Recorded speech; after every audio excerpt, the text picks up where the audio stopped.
So you're kicking off season 2 of Dealmakers today. So we have a series of different podcasts. We have a podcast on movies. It's my favorite one to do. I fucking love doing the movies, buddy. Now, which movies are we talking? Oh, buddy. Okay. Anything? Let me tell you what. Anything's up for show, but I will say it's a male-dominated audience right now. Okay. So what our best episode. The audio is not great on. This is before I even figured out how to do all this shit. But our best episode was on Taken, and it was just me, my brother, and my brother's best friend just going to town on Taken. We had a great time, Having a ball. Oh my god, dude, it was incredible. So the one that we have coming up tonight, we're going to be filming one on Inside Man. Denzel, Clive Owen, Jodie Foster. I mean, bro. It's one of the, I don't mind Spike Lee movies. They're not my go-to by any means, but like he's got 2 or 3. This is one of them that I'm like, yeah, if that's on the TV and there's nothing else, I'm fucking zooming in on this one. So we talk about movies. We'll talk about, started another one that is on basically the same concept, but on shows, TV shows that stick with you. So the first one that we did was on True Detective season 1. I mean, I've never seen True Detective. You're not missing out on the next 4 seasons. It's just season 1 that's the... Bro, when you sit down if you're on your deathbed and you haven't watched it yet, it's like, Stephanie, get the fucking kids. I just need you guys to like scoot out of this room for a couple hours. I need some time with Woody Harrelson and Matthew McConaughey. I'm telling you, bro, it is the best show for that genre that I've ever seen. Okay. On TV. It's HBO, peak HBO. Yeah. For a season of television, it's not the best series ever. There's better series. Sopranos and all the other stuff is like fucking great. But that's telling you. Worth it. I think you could almost do an entire thing just on HBO series, like the HBO series. Like if you go back and think Sopranos, The Wire, one of my favorite. Well, actually, Deadwood was a surprisingly good one that Deadwood's sneaky good. You had to kind of like get into. It was like a slow burn to begin. Yes. And there's some real stuff there. The Newsroom. Oh, yeah. Newsroom's pretty good. Dude, that guy, Jeff Daniel, sneaky good actor. Because the first time I was ever introduced to him was freaking Dumb and Dumber. But he's actually like a legit actor. He's not some goofball. So the craziest part about The Newsroom, so it was written by Aaron Sorkin. Oh, my God. Sorkin, dude. So if at the beginning of COVID, you're at home, right? And with the young kids, Steph won't let me I like to cook is like my wind down. Okay. But I also like to watch TV while I'm cooking. Dude, it elongates the process. Okay. Like a couple beers, maybe a glass of wine or something. And I watch TV while I cook. She got so upset because I'd be watching stuff like The Wire. And she's like, you can't watch this shit while the kids are in the room. It's my space, babe. My space. I'm making your food. Maybe back off. So I had to find like a family friendly, and I wasn't watching Peppa Pig while I was cooking. No, you can't do that. Come on. So The West Wing started on Netflix right then. Interesting. Right at the beginning of it. Who wrote The West Wing? Sorkin. Yeah. A lot of the plot lines for The Newsroom are very similar to the plot lines of West Wing. When you if you get like real nerdy on it, some of the episodes have the same titles. Really? Yep. That's pretty interesting. Dude, Sorkin's got some bangers out there. His are very detailed, like overly so. Yeah. But there's between his stuff, we haven't really gotten into any of the Taylor Sheridan series just because like there's so much that's going on at one time. I feel like I don't know how he has enough time. But he's got to be using AI. I mean, you'd have to think. I have never in my life seen, and I think I kind of do blame him as much as those shows are very enjoyable. I blame him for this now TV culture. And you'll notice this when you go and watch True Detective season 1. Okay. The reason that show resonates is because there is a pretty not going to say simple plot line, but it's easy to follow. And it's 2 mains, couple ancillary characters, but you're really following just like the 2 guys the whole time. Sure. You're not really messing around with a bunch of other ancillary shit. With the Sheridan stuff, there is like 10 storylines going on at the same time. And like, it's like, if TikTok were a TV show and where it's like, you're just swiping up and swiping up and swiping up because there's a constant fucking action, which is like, dude, I get it. But at the same time, you don't give the show a chance to breathe. You don't get a chance to like relate to any of the characters. And it's not like they're like coming in and out of, like, it's not like it's panning to this other person's story, right? The person comes back in and like he does a pretty good job of weaving them in. But to your point, there's not really any downtime in the show. Like it's just constant, like, boom, you're going from Dutton to, over to Beth, and then you're down, then your Rip's out doing something like, there's a lot of, it was funny when Yellowstone first came out, I hadn't seen it. And my sister-in-law was like, oh, it's so terrible. It's this, and this. It's like the punchlines are or not punchlines, but like the lines are predictable. And I started watching. I was like, this is pretty fucking good. Tremendous. Like, just because it was like, I liked it. I liked the character. I liked the cast. Yes. And I think if you look at the much larger context of like, you get behind it. If you think like, okay, what's happening to some more of these rural areas, or what's happening to like people who don't want to evolve with modern society, and like, I don't want, I use someone like Terry's a great example. I'm sitting there having a conversation with him about how I'm going to be modifying our systems and what we're doing about how we're going to overlay artificial intelligence. And he's just staring at me like, and I don't know what that means. Why do we do this? Like, what are we doing here?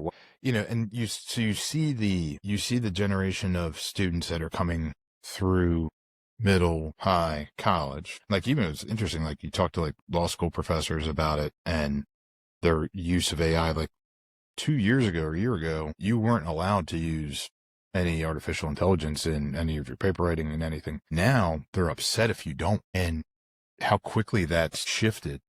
That is odd. Well, especially, I mean, I feel like there are some schools, like law school in particular, where it probably comes in more handy than anything else, because there's no way that you can expect, and I guess, there's always going to be that older generation that's like did it the harder way, going to the library and all that stuff, and like coming through physically and like, oh my God, you guys have it so easy. Like, yes, we do. But there's no way that you're going to be able to like sift through and pull up cases for like every possible instance. So it's like, all right, well, if I have the database of the world in front of me, why not ask that database, if I can get the correct prompt together, let me ask that database to find an example of where this case works and supports my argument.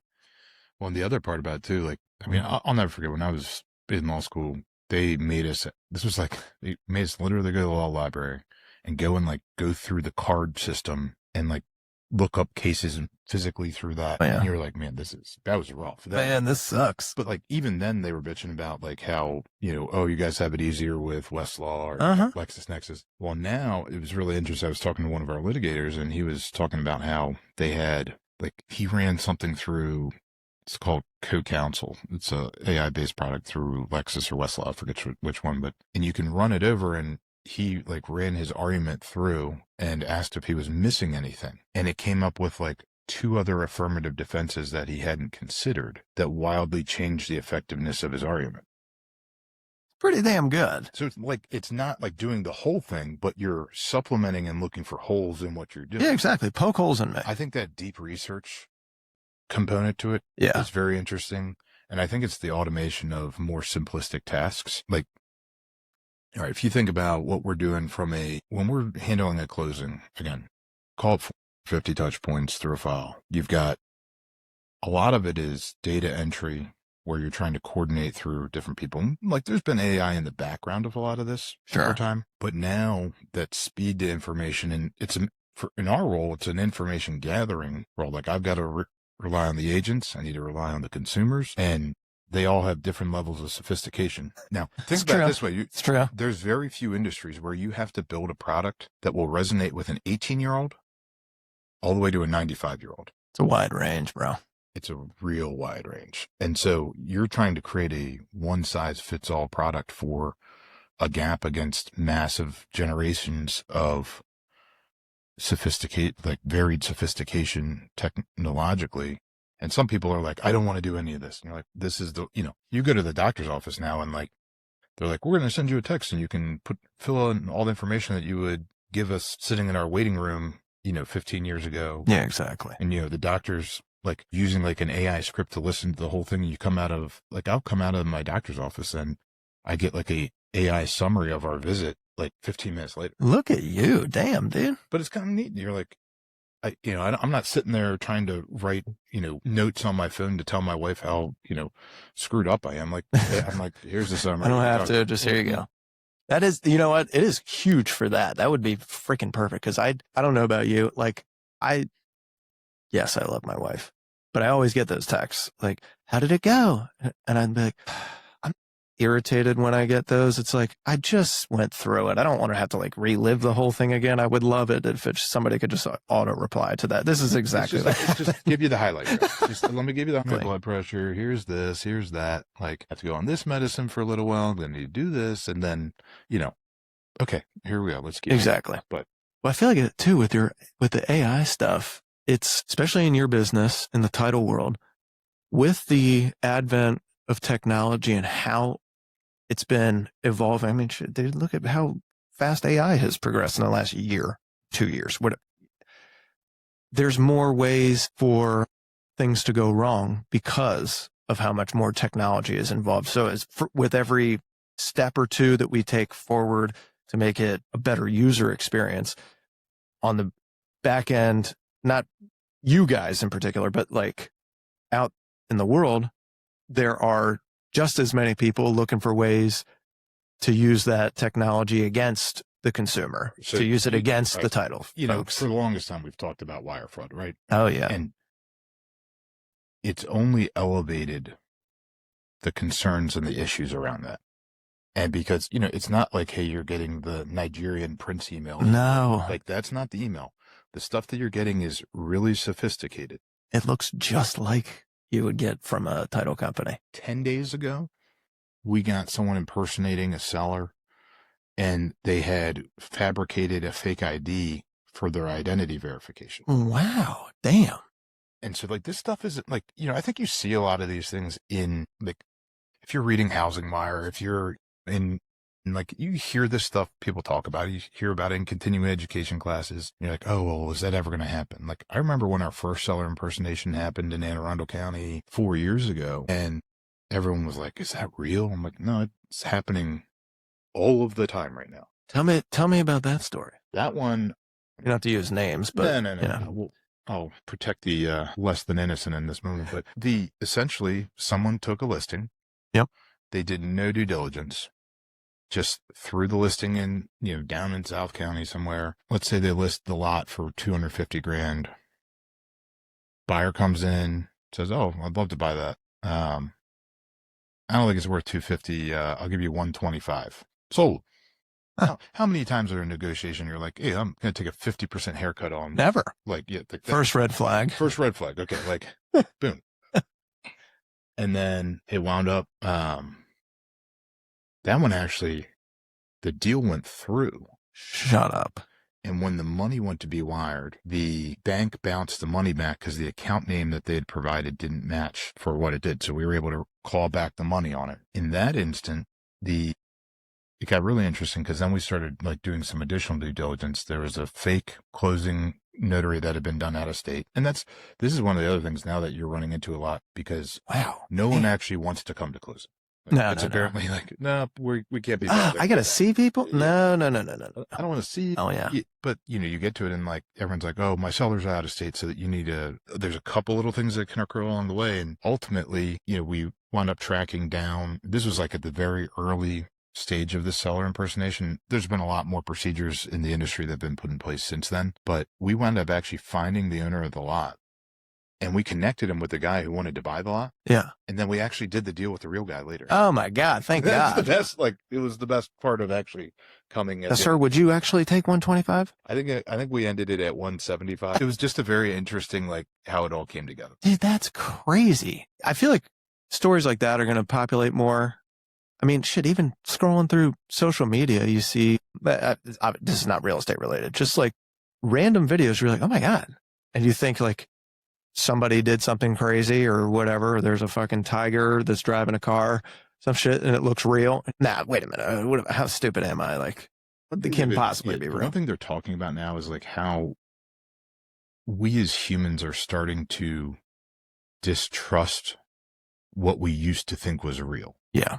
And so rather than like you're changing the opinion of, rather than like, oh, look how cool that is. Like, that's awesome that Shane went and, had his dog driving his car, like, to like, I don't think a dog can drive a car. They don't have thumbs. Yeah, How the fuck? Like it starts repositioning the concept, like where you're distrustful until proven. Yeah. Like, so like take the vacant land deals from an underwriting perspective. Now we actually have to take it as it's fraud until you prove to me it's not. Yeah. And I can see why that would have to be the case now. It's, seems in some ways un-American, but at the same time, like, how the fuck else are you supposed to protect these people? Well, no, I mean, you're issuing an insurance product at the end of the day that they're vested with the title to the property. Now, I think more than ever, you talk about like the importance of that product, and especially vacant land, but even the rest of it. You think people can't use AI to generate lien releases on their property? Sure. You think that the county clerk's office can tell the difference between an AI generated release and otherwise? You and I both know that they cannot. But, so you get down to some stuff like that, and it's like, well, there's people who are going to be filing fraudulent releases and then saying that there's no payoffs on the property. Then, okay, so then you pull the title and it's been released, and then you don't pay off anything. The new homeowner goes in 2 months later and there's a foreclosure notice on the front door. That happened in DC about 10 years ago. Really? Now, in that case, they hadn't filed a fraudulent release, but the land records office had misindexed the name. The guy's name was Donald. Yeah. And when the clerk typed it into their indexing system, instead of DONALD, she typed it in as DONLAD. So the abstractor didn't pick it up. It was actually it was an estate sale. So the son didn't report a mortgage, didn't correct anyone. He knew that what was going on, took all the money from the proceeds, and literally he made 3 mortgage payments after settlement, broke out of town. He actually went to Reno. That's where they found him.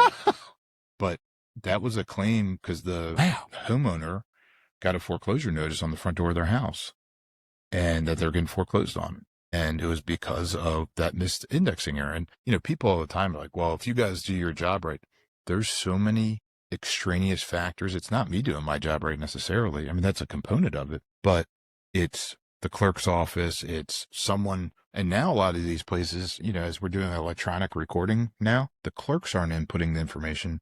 So I'm having to rely on, Sally or John over at XYZ Title and whether they indexed it correctly when it came in.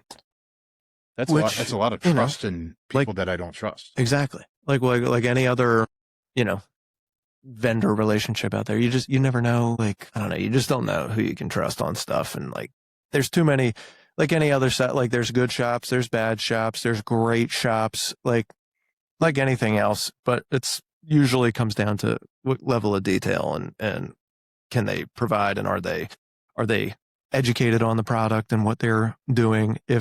Can they foresee issues, handle them up front so that the experience is a lot smoother than it otherwise could be. There's some shit that you just can't plan for. But we were talking about, actually, I had a meeting this morning. I was talking about in the meeting. I said, I'm distilling what we do as the title company down to 2 things, and everything else will fall in these 2 buckets. I'm responsible for risk mitigation and making sure that everyone's money gets to the place that it should be as quickly as possible. It's those 2 things, because under the risk that's what they care about. Well, that like at the end of the day, that's really what you're doing, right? Because you're talking about, okay, under the risk mitigation, you're talking about doing the title examination, making sure the abstracting is coming in, making sure that identity verification is going, all of those things that frisk around the transaction. And then there's the escrow side of it with the money.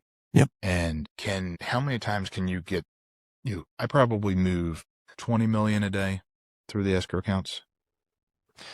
It's a lot of money, man. It's a lot of risk. It's a lot of money. Yeah. And they're moving, and it's not like, hey, there's one transaction that 20 million is going through. No. That, if you think pre-COVID, no real estate agent got their commission wired. That was all checks. It's all checks. The amount, very rarely, well, not very rarely, but more recently, consumers are getting their, COVID definitely, but even a little bit before that, when I first got into business, a seller didn't get a wire. They took a check for their cash. Yeah, it was a check, and it was a cashier I'm gonna. You take this over to the bank. It's a big check. You should be careful with that. Yep. So if you think about just that, like how it changes the business, even from that perspective, the amount of wiring that we're doing. I've got 3 people full time that just do wires. Think about that. It's a lot, man. That overhead. It's a lot of overhead, but also a necessity because it's a necessary evil to deal with that key competency of getting the money in the right place as quickly as possible. Because have you ever fielded a call from somebody that didn't get the money that they were supposed to get, or it didn't go to the right place? And how fucking threatening. What's the worst call that you've gotten in the last few years from a consumer? Doesn't have to be from an agent, but I'm sure agents bitch all the time. Well, they're conduit. The agents are the conduits to their clients. And sometimes it's about expectation management. And is that correct? Is everyone in alignment? I'll give you two examples of it. So this is back July 3rd of it was either 16 or 17. I remember it because it was one of the only days that we've actually closed down the business on a non-bank holiday. Okay. But it was like we were trying to do good by the employees by giving them a day off for July 4th because July 4th was on a Saturday. It was one of those deals. Yep. And so I'm down at the ocean, hon, and driving down Ocean Highway, and I get a phone call from a seller who tells me that he hasn't gotten his money and he thinks there's been, an issue.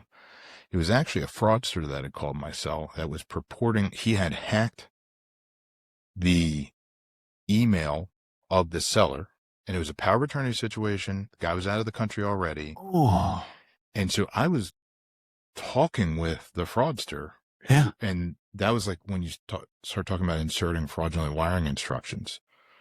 And now I think at the moment I'm actually talking to the real seller. Wife's sitting in the passenger seat. I'm like, this agent's going to be so upset. This is like, what are we going to do? Yeah. And I'm like, and I'm stressing now. No one's at the office. I didn't have my laptop on me.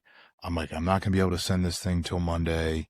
And this guy's like yelling at me. And it was, again, the fraudster. And we started unpacking it a little bit more because the money, we had sent it and got rejected and sent back. And again, another situation. There's certain banks that will, if the account number and the name on the account don't match, they won't apply it to the account. Interesting. So like Bank of America, if the bank account number and the bank name don't match what you put when you send the wire, they reject it. They say, nope. Interesting. Okay. Wells Fargo, they don't care. They will accept anything, I can assure you. We had one, it was a fraud situation a few years ago where the money got sent to Wells Fargo. That one, we had a substituted payoff statement. Now that got real fun. And in that case, Wells Fargo applied it to the account. We finally, once we realized what was going on, we tried to claw the money back. They agreed that it was fraud, but their account was negative 18 grand that had been overdrawn. Oh my God. So they sent us the money back less the 18 grand so they shorted me 18 on the way back. How about now? I mean, where's the rest of it? God bless. Never got that money back. Oh my God. And you guys just had to eat it? Oh my God. That's crazy.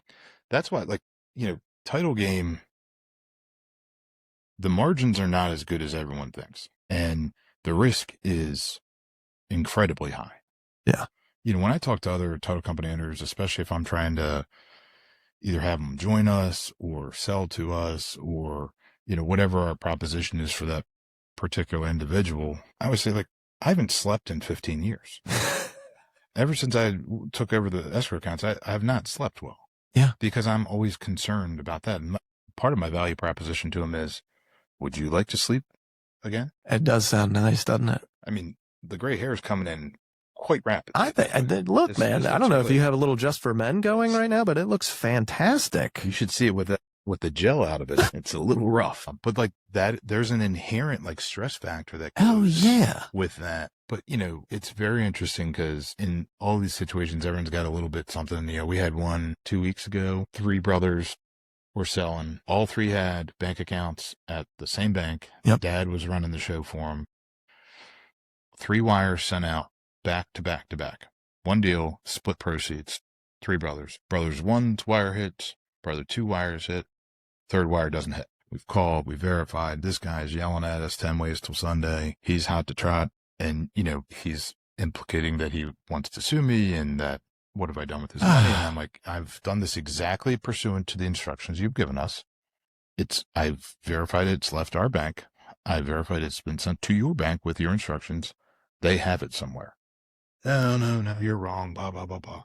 Okay. The agents get involved. Everyone's yelling, what are you going to do to make this right? I mean, we're talking hundreds of thousands of dollars. Sure. This is not, you know, I got probably like $150 in cash on me. I probably 300 right now. I can't make this up. The colorful words were used. I imagine. This, we're that. And we're like, you need to talk to your bank. He was like, this is your fault. You have to deal with it. They won't talk to me. No. Like if I call up, I'm like, I'd like to talk about Shane's bank account over here. Can you guys verify? Like, you're not Shane. No, if you're not Shane, then I don't want to talk to you. They probably wouldn't even talk to you. No, I can assure you they don't want to talk to me unless they need money from me. And then it's like, well, we're going to take it anyways. And if you need something, you could reach us, but they're going to send me to fucking India and talk to Sanjeep or whoever is going to answer the phone and tell me that their name is Michael. Yeah. And then, well, we don't know where it is, but we will find it. And we get back to you, sir. Now, if you could stay on the line for 2 more minutes and give us a customer service satisfaction of 5 stars, that would be great. Like, look, bud. Yeah. Stop it. It's not happening. So, you know, that one took 24 hours and they had it in their OFAC account and they wouldn't tell us and confirm it. And eventually it came out that the money was there. The money wasn't directed the right way, but they had it stuck in their OFAC account and hadn't released it. Well, did you get an apology at least? No. No, well, that would be too much. That would be, I will say, like, the agents were very appreciative in that case. Of course. But it was just like one of those moments where the stress, talk about like those stress and the inopportune moments of you have to go into like we've got a fraud response team. We've got escalation paths. We've got all these things built in, which you have to have in order to keep everything cranking. But the tough part is the rest of your business still needs to operate while you're in these moments of intensity. And that's tough. Like if I'm over here trying to deal with this or someone on my team's over here trying to deal with this, but the meat and potatoes still needs to be done on the rest of the closings that are coming up. You can't take your eye off that prize either, which is what I don't know how small title companies do it because you can't juggle both of those things. No, the squeaky wheel is going to get the grease. And then all of a sudden your closings next week are off track because this occurs. You know, I've been that small company before and when you're busier than a one-armed paper hanger, it's a bit of a situation, right? Because you can't be at the table and you can't be wiring and you can't be here because someone shows up late. So you're trying to get this wire out and this proceeds here while you got someone waiting in the conference room to close and they're mad because you're not there. You start rushing, you key in something wrong. Like those are all things that are pressures of a very small title company that while I believe a lot of them do good work, there's just pressures that the modern transaction needs modern systems, it needs scale to appropriately safeguard the monies. And again, go back to what I said, it's risk mitigation and can we get the money to all the right places as quickly as possible? That's the whole shooting match as far as I'm concerned. Well, I remember those days of the small title company when we met 10, 12 years ago, something like that. It's been a long time. It's been a long time. Did not have gray hair then, but no, but like, what'd you guys have at that point? Like 10, 15 people at yeah, back then it was Eagle? probably, we moved to the current location in 2016 and there was 15 of us when we moved. Okay. Yeah, yeah. Now between the law firm and the title company, I think there's 85, 87, something like that. It's a lot of people, man. And your office space is like quintupled. I feel terrible because I get invited to all your parties, but there's so many fucking leechy people that show up. It's not your scene. It's not your scene. I get it. It's not. Listen, I like small group settings. Small group settings are fantastic. You get me into like those massive crowds. It's like, I'm not a Terry. Terry can work a room. Terry can work My guy can do it. He's better at it than anyone. It's interesting. I enjoyed the company when it was that size for different reasons than I enjoy it for now. It's, now we've got the Baltimore locations, Vernon Park, Annapolis, Prince Frederick, signing locations over on the shore.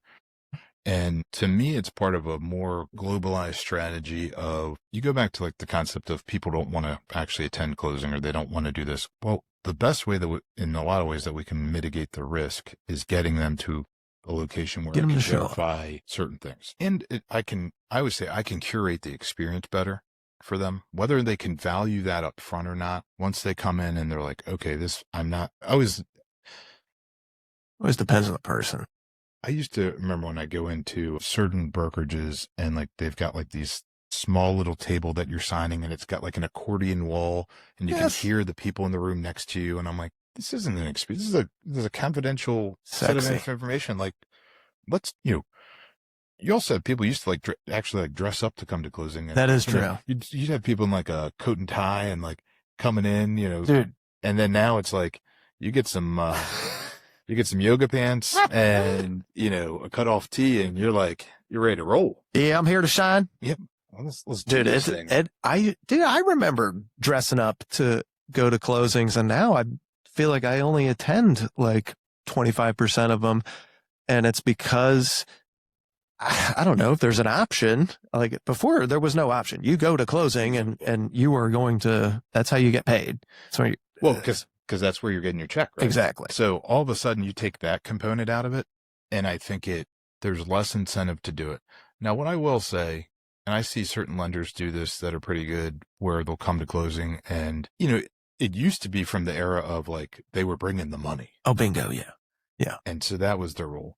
Now, I always find it nice because, there's times where people don't exactly, and I'll say understand their complete loan terms, but like, it's nice to have them. Plenty of time. It's nice to do that. Now, I'll tell you what, there are some really bang up lenders out there. And I'm a local lender guy.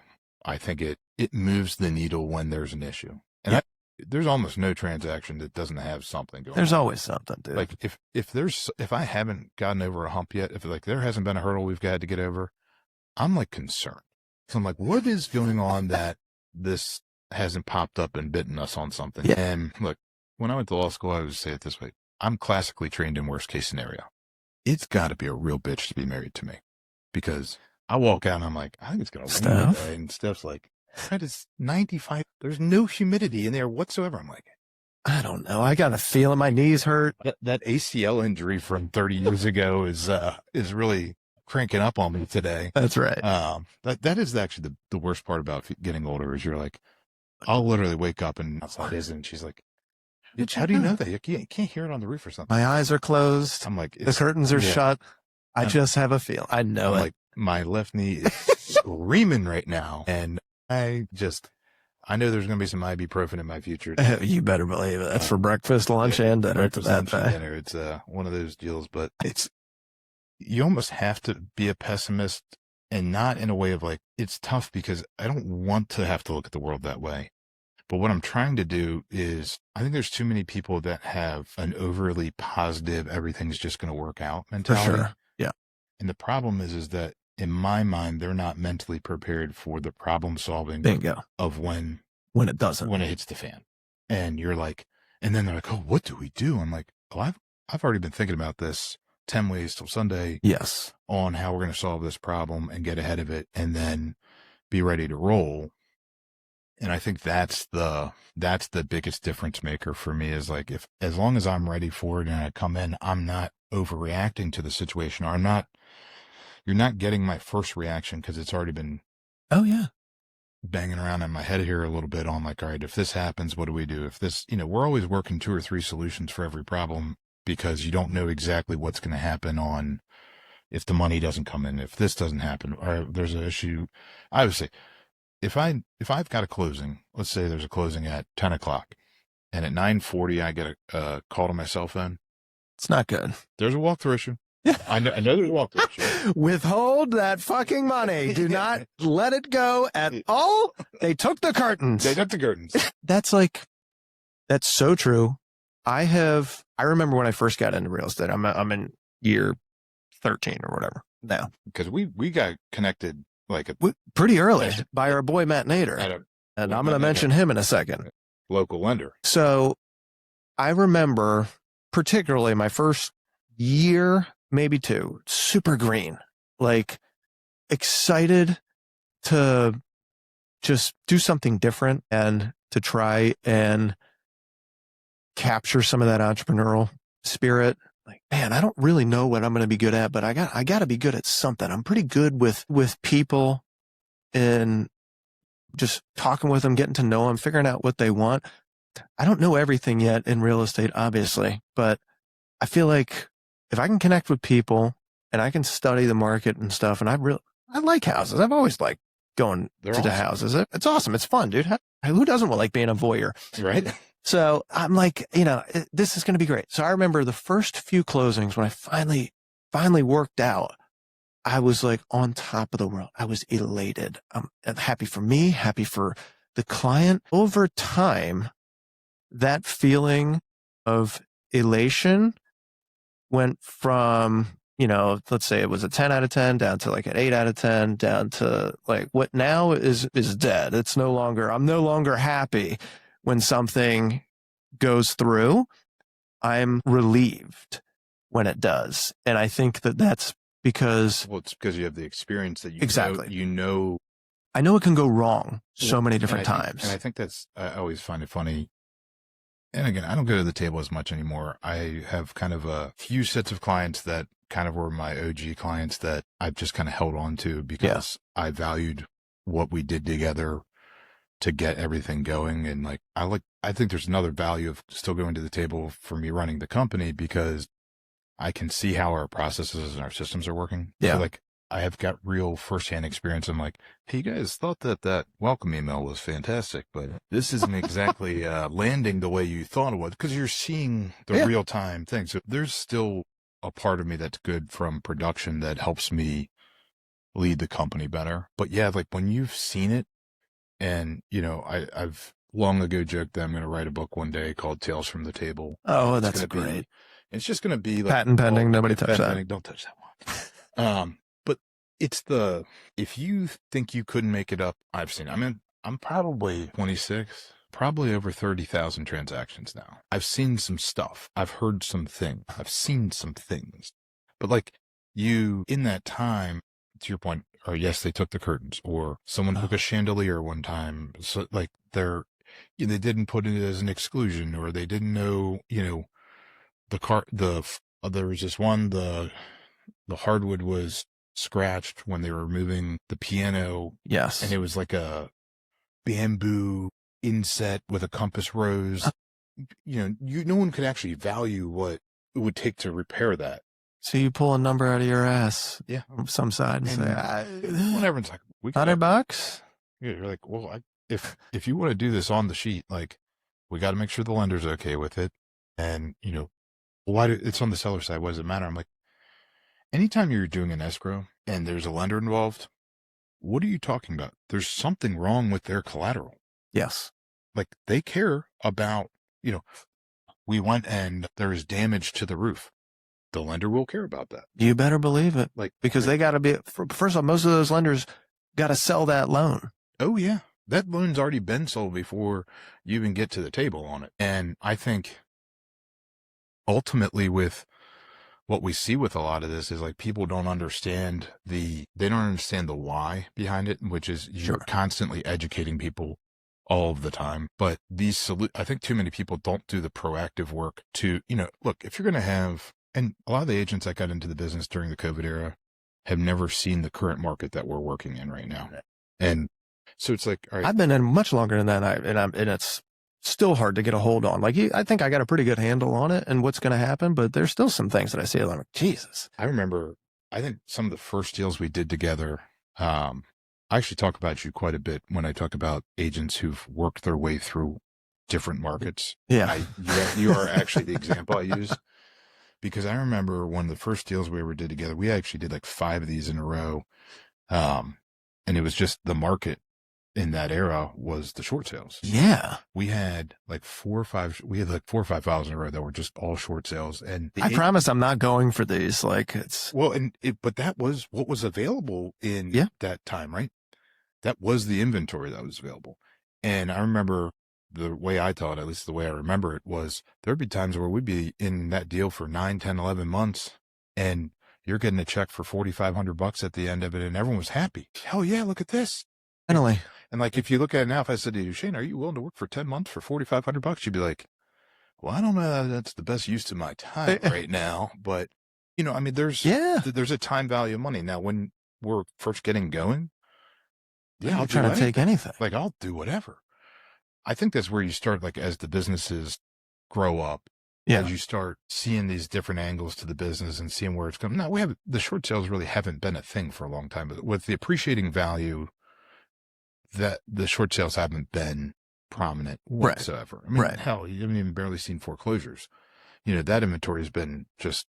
That was one of the things they were predicting a couple of years ago. It was like, oh, we're going to see all these like COVID foreclosures and stuff now because the rates have gone up and people are losing jobs and stuff. But no, I haven't seen them. And one of the things that bugs me to no end is the doom casting that a lot of people will do. Well, I'm waiting for the bottom to fall out because it's like, okay, I don't have a crystal ball. I can't tell you that. What I can tell you is what's going on right now. You can use the past to help predict the future, but none of us fucking know what's going to happen. The doom casting stuff kills me. I can't stand it. It's a bugger. Well, the thing about the doom casting, to your point, is everyone's just guessing. Yes. And like, even now when I was like, well, if the interest rates just go down, there's this, or this. Like, I'm not the chair of the Federal Reserve. No. I can't dictate that, right? All I can do is dictate what's in the market. How do we service that market? How do we service what's going on that's out there? People still need to buy and sell. Like, to your point, when people start predicting the COVID foreclosures, well, if you bought a house, let's just say you bought a house early in COVID or right before COVID, your house is appreciated 45 to 50% in value. Exactly. You're not going to let it get foreclosed on. If you've got that price appreciation, you might sell it. You could sell it, refinance if you wanted to. You've got plenty of equity in there. There's plenty of equity to play with. I always remember my first house. I had this townhouse, and it had I had an FHA loan on it. So I got a gift from my grandparents. Yep. Gift equity to get in, do this. I got no money. I'm in law school at the time. We're in the house for like 2 months, and the derecho came through. And I went downstairs to check the sump pump because I was like, oh, I'm going to be like a really good homeowner and I'm going to stay on top of this. Yep. And I walked down the steps and took the last step off the stair into the basement, and the carpet was soaked. To find out, the house had a foundation crack behind the wall. That's nice. Good. So the prior owner, it was a rental, and then it was a rental. They had just put new carpet and everything. So like, as a first-time home buyer, I'm coming in. I'm like, oh my God. Hell yeah, boy. Brand new carpet. We don't have to deal with this. Fresh paint. We don't have to deal with that. Okay. Now I stepped down and that carpet's soaking wet. I'm like, ooh, crap. Someone's going to die. I wound up having to rip out the wall, and actually had wood paneling down there that they had painted. Oh yeah. So I can't exactly replace that in an easy way. Where was that? Was the house in Arnold? Mm-hmm. Oh yeah. It was had a 9-foot foundation crack in it. God damn. And the craziest part about it was I'm 99% sure that the seller knew about it because the tack strip when we pulled the carpet up had been fully deteriorated. So there was no way that like this wasn't an issue before, and they just. I'm sure they said, well, it's dry now, so let's just fucking put the carpet down. Come on. I wound up getting this guy who was he works on bridges up and down the East Coast. Yeah. And when they have like foundation cracks in them and they go in and inject these things. Oh, yeah. I was like, is this like going to be a problem? He goes, this is now the strongest part of your home. You now have Kevlar reinforced foundation, sir. You're going to be fine. But the crazy thing about that, you think about that. All right, you got an FHA loan, so you got barely any cash in the game, right? Yeah. And now I've got a major structural issue with the house. I've got no money. No money. I'm fucking panicking. So we literally ripped all the carpet out. Yep. Put all the stuff in the middle of the room. I took it down to the studs, but I didn't have any money to repair it. So for like 18 months, it just sat stud. My wife wouldn't even go into the basement. I can't do it. She's like, Story my dude. I won't go down there. She wouldn't go down there. She wouldn't look at it. It was too big of an issue. Yep. And right when my son was about to be born, we needed, that townhouse only had 2 bedrooms upstairs, and we needed to turn the guest room into the nursery, and we were going to turn the basement to the guest bedroom. So I had to fix it at that point. So that turned into like the buddies came over and we did some drywall work. In the old days where you could have your friends come over with, do you guys want some beer and some pizza? Just a quick drywall activity. Yeah. If I called my buddies up now and was like, hey, fuck you, bro. No chance. Guys would come over and have me do some drywall work. They'd be like, I can give you the name of a contractor that would come do some drywall work for you. I can't think of anything I want to do less, actually. That's where you need to call the father-in-law, because father-in-law has just enough energy to be like, first off, I know how to do this because I'm old, and all old people know how to do anything handy, especially dudes. And they also have nothing but time. And they're like, and I get a chance to go and like hang out with my grandkids for a little bit and maybe show them, teach them the ropes and stuff that I never had the fucking time to teach my kids. Let's do it. That's what they're perfect for. The best part about that one, you know how like when you get in your car and if you like consistently go to a place, it'll be like 10 maps to 1 Joyce Lane. That was where my kids went to daycare. Like my dad was the one who came over to like help me get through the rest of that project. And so every Saturday morning at like 9 a.m., it would just say 8 minutes to this street. That's right. The craziest part, I actually just saw that house go on the market this week. And it was funny. I was looking at the pictures and we had done a lot of stuff, like just slowly improving it over time and like putting like wainscoting in and all this stuff. And like, those are like projects I did with my dad. And like, we just kind of did. Still there? Oh, they're still there. Like, but to your point, the funny part was like remembering when we were doing it and my son was so young. At the time, there's pictures. I've got pictures of my dad, myself, and my son working on the wainscoting, and it's pretty Dean cool. He's only wearing a diaper because we were painting and he wanted to be part of the painting project after we had done all this. And so it's like the picture of the 3 of us working on that house, which I was like, when I saw the picture of it and I was like, man, it's still there. It looked pretty good, man. Our craftsmanship that's pretty good looking there. You know, if we wanted to, we could have a contracting company. I mean, listen, small projects first. Small projects. But that's like what you described though. And maybe it's this, I don't know. Part of me feels like maybe it's just the season of life that we're in now where it's like, we don't really have the time to do that stuff because the kids are a little bit older. And when you're younger, you have that, but you have a little bit more time. You have a little bit more freedom to pull that off. But now I don't even think that kind of thing exists as much as it does because we have almost, I mean, I'm going to speak for me and you obviously see a lot more of first time buyers than I do just by nature of your job. But our average buyer is buying, our average first time buyer, I should say, has a much higher price point than what you and I had as first-time home buyers. We were talking about it yesterday because I remember back in the day. It's astounding. I remember back in the day, you'd get like a $500,000 deal. Yeah. And you'd be like, we hit the jackpot. Yeah. Look at this mega deal. And, sometimes I'll see like someone like, you get like a $500,000 deal like over in Arnold or Severn Park. And I'm like, what are they buying? What are they buying? What shoebox is this? What shoebox are they acquiring? Like, but it's wild to see those prices over the time and how much they've appreciated. You know, real estate is a wealth building tool. I still firmly believe it's 100%. one of the best ones. And yeah, there's been from call it like 2012 to present day, really wild period of price appreciation that if you were in the game for that time period, you've benefited from. Yeah. You know, you see some of that, and I'm like, because especially people like being at COVID are like, I don't want to get into this bidding war. I'll wait for the prices to come back down. Dude, you know how many times we heard that? Jesus. Those were like real conversations, but now you look at them and you go, I had a friend who bought one, and I was pleading with him to buy during COVID, pleading with him.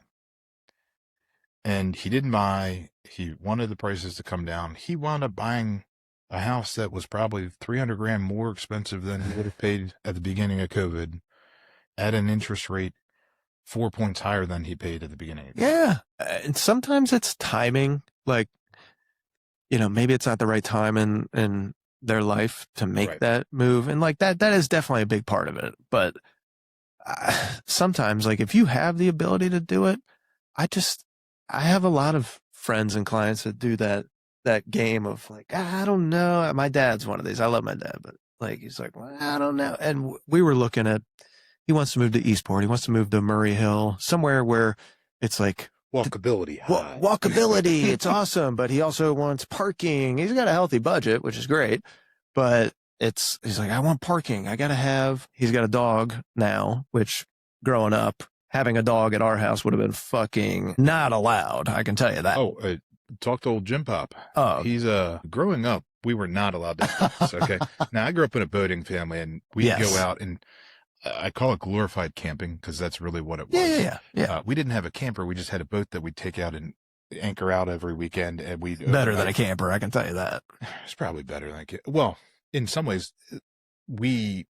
growing up, we didn't have a boat with a generator. We didn't have, you know, our first one, I'll never forget, we'd go out to Dobbins Island. You know, we'd like barely leave the Magathie. We'd, you know, pups out from Forked Creek and go over to Dobbins. We didn't have a generator, didn't have a refrigerator, didn't have any of those things. So we had a 48 quart igloo cooler. Bingo. And the food, I'll never forget, because like the ice and, you know, there's a few drinks in the bottom, and the kids' drinks never made it on ice. Like you were drinking 90 degrees. No, it's 1,000 degrees out there, and that high C and that Kool-Aid bullshit is going to be warm. The cold shit's at the bottom. Whatever if you were lucky if you got like an Ecto Cooler high C, you know. That's right. And like the food was like in those, you remember like how like the trays on the top of the cooler, yes, like so the food wouldn't get soggy. Well, if you open that cooler up and you weren't in and out of that thing in T-minus 2 seconds, you were in trouble, right? And that's a chop. I think about it now. I'm like, you have one of the most inefficient coolers of all time, sitting down in 95-degree heat. That's right. With all of your food for the entire weekend. You've got no electricity. None. You've got none of this. And you know what? It's awesome. It was some of the best times of my entire life. And so awesome. You think about like the simple, you know, I go somewhere now, and if my kids don't have, you know, Wi-Fi for their iPads and this, that, and the other, they're just losing it. I'm like, guys, let's just enjoy. Let me tell you something. Speaking of, and we're going on tangents. I don't care. Right. That's fine. We have 3 kids, similar to you guys. My oldest is 8. Spicy little thing. I can tell you that right now. This chick, she's a problem. She's a product of you. So yes, it's basically me, a female version in a female form, which is, I'm already a touch high maintenance, but this is to the nth degree. Okay. It's honestly, it's like having my mother in. It's like, you've had to deal with my mom a couple of times on transactions. She's a lovely lady. She's something. Then we have a 5-year-old daughter, sweet as can be, but she's now figured out how to instigate and do it very well. She's just she knows what bugs people, and we'll just poke little bits. And so she does this thing. It's cute as can be, but she'll be like, "Hey, Dad, I can do your laugh." And I'll be like, "Oh, really?" She'd be like, "Oh, like shit, that is really good." That's a good one. That's a good one. So it's fantastic. My 3-year-old, that's the boy. It's like having an extra dog in the house. He doesn't listen to anything. He just ruins everything, screams the whole. It's like having a dog that just barks for no reason at all times. And you're like, what? We can't teach this out of him. I don't know what the problem is, but let's just get him outside. And it's just, we've been so cooped up. So we said, all right, let's take the kids somewhere. Didn't do a ton of research. We opted to take the children to Great Wolf Lodge. Steph took the kids there on Sunday. Listen, there were things that I'm going to tell you. The kids had a fantastic time. Emphasis on the kids. When I walked in to Great Wolf Lodge, the aroma of marijuana was strong. And I said, not exactly what I had in mind. Didn't know we could get a contact high in the pool today. But Didn't think so, but here we are. Fine. I walked into the lobby to go check in. First thing I see when I get in there, there's a man with no shoes on, no shirt on, very rotund, very pasty, gold chains. This time of year is rough. Listen, I myself have no tan to speak of. I need to get some rays on the bod ASAP. But I'm also not going to be walking around shirtless. He also had tattoos of his children's feet. All of them. All 4 kids. He had 8 feet across his chest with their names across, all in cursive. And I looked at Emily and I was like, And she just looked at me and smirked a little bit. And I was like, this is not exactly what I had in mind when I looked at the brochure. Okay. This was not on the list. And mind you, that was just like one guy. There might have been 100 other people dressed similarly doing the same thing. And it was packed. I mean, President's Day weekend, forget about it. Were you just up there this past weekend? Yeah. So Steph was there on Sunday. Dude, we were there Sunday. So Steph, she gets this, one of her friends was like, hey, we're going to take the girls up for the birthday fee.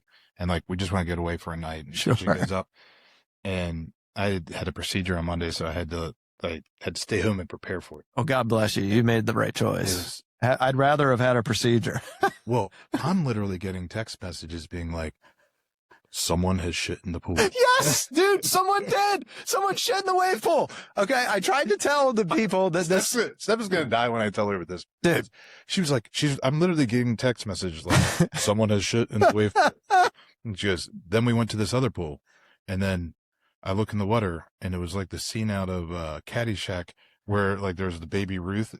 Yes. But it was not a baby Ruth. Someone had shit in that, and a kid picked it up and had in his hand. I was like, oh, so then that pool got shut down. Yes. So we lost most of the pool time on Sunday. Most of it. Most of the pool time. Yep. They hit up the arcade though. Now, I will say, we did go to the arcade. They also had this like little wand game, I guess. So like the kids, you get naturally everything there. I would explain this place like a land cruise is basically what Great Wolf is. I'm not a cruiser. I'm not a cruiser. I've been on a couple and I don't wish to go back, but the clientele that you would find on a cruise, that's who's coming to Great Wolf. And it was, I don't think that y'all did yourselves any favor by going on President's Day weekend. No, that is true. That is true. But we're also like, I don't know, maybe we'll give them something to do because we've been so damn cooped up. But it was so bizarre. But I will say the kids, they had a fantastic time. I'm not going to lie to you. The poop situation, they had a great time. Listen, our kids, I had to tell them several times, people did have pooped in the pool. That's why they got shut down. We got to go. And I don't want you guys going in those pools again. And they're like, yeah, no, I hear you. But could we go in the pool again? And I'm like, oh my God. And what do you think they did on Monday morning? Jumped right in that. Right back in it. Right in the pool. Nasty little bastards. Nasty little things. So my kids are 11, 8, and 5. They're all 3 years apart, which was quasi-planned, quasi-not. It ends up working out pretty good. It works out pretty good because, the theory was like, hey, you're never going to have 2 in diapers at the same time, which worked for the most part. Dean will be 12 in April, but he's like having a third adult parent around in the house now because he thinks he has the authority. He does not. He does not have actual authority nor apparent authority.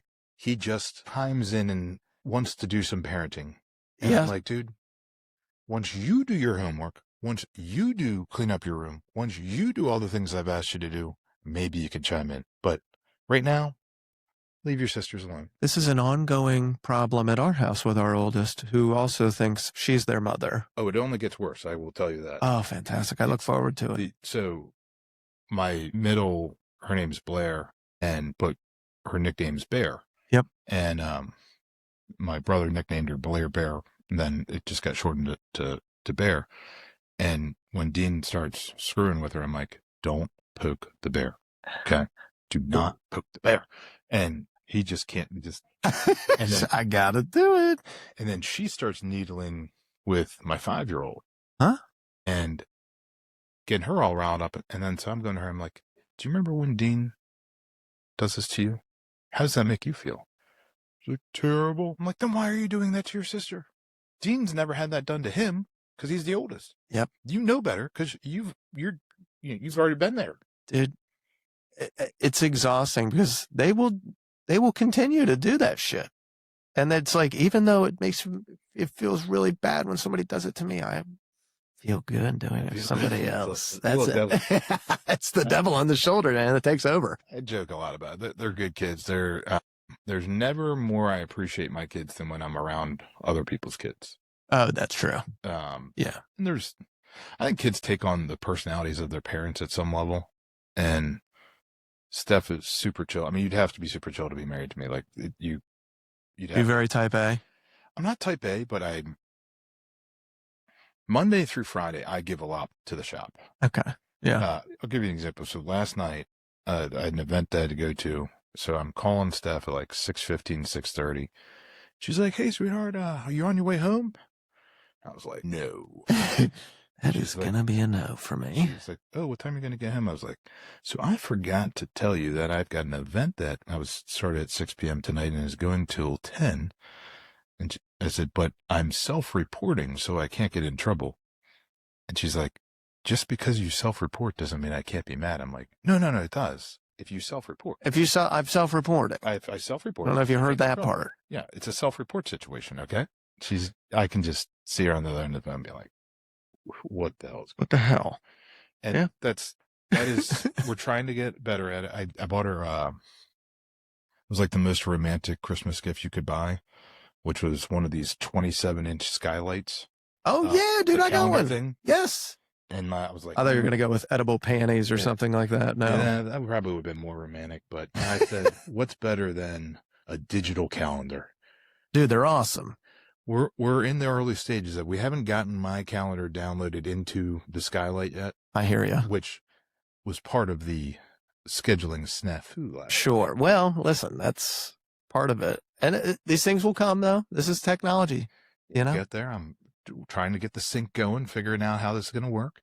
But she's very excited about it, and we're getting there. That thing is awesome. You know, we try not to do any free ads here, but listen, Skylight's freaking cool. It's okay. And the kids like it too, because you can assign chores on there. You can assign tasks. You can see what you can filter stuff by kid. Like what do they have to do today? What events do they have? And if you get like what I love to do is like when I get their random sports team emails or school emails, you can forward it to the Skylight email. AI will download the whole thing, plug into the calendar wherever it needs to go. Their sports schedule, it's perfect. Like, and when you can subscribe, like right to Team Snap or Game Changer, whatever it is, and like the coach makes a change on practice time or locations, like thumps right down. I'm like, right there, amazing. This is perfect. So we're still working on getting myself integrated into the family calendar, which that will be helpful when that day occurs. Listen, they've got some other updates too that are pretty cool. The recipe thing. The recipe thing's pretty sweet. You can dial right into the Instacart straight from there. Oh, how about it? Actually, the nice thing, I got her the big one because she wanted a frame TV. Yeah, one of the Samsung frames, and I looked at the cost, and I was like, "We're not. This is." I like nice things, but this is just a little too over the top for me. Now we've gone too far. I'm somewhat frugal. I'm a little frugal. Okay. So I looked at this and I was buying a new TV for the family room, and I did not go with the frame. Got a really nice 4K, whatever. Yeah. Awesome. Smart. The frames are freaking expensive, though. Frames bro. are expensive. So I looked at it and I was like, well, if you get this 27-inch skylight, it has the same functionality of the frame with the photo thing that you can dump into it. Yep. And now she loves that part because, like, she just keeps uploading all of her family photos. They put all the photos there. And the kids love it because they walk by like, oh, do you remember the one we were on this trip? You know, every time. So kind of like it's new for us, but it's fun to have them excited about that stuff. And we're working that chore thing in, and, you know, I got to build out the recurring chore. It's pretty cool, man. It's pretty. That's going to be it for part 1. Stay tuned for part 2. Coming up.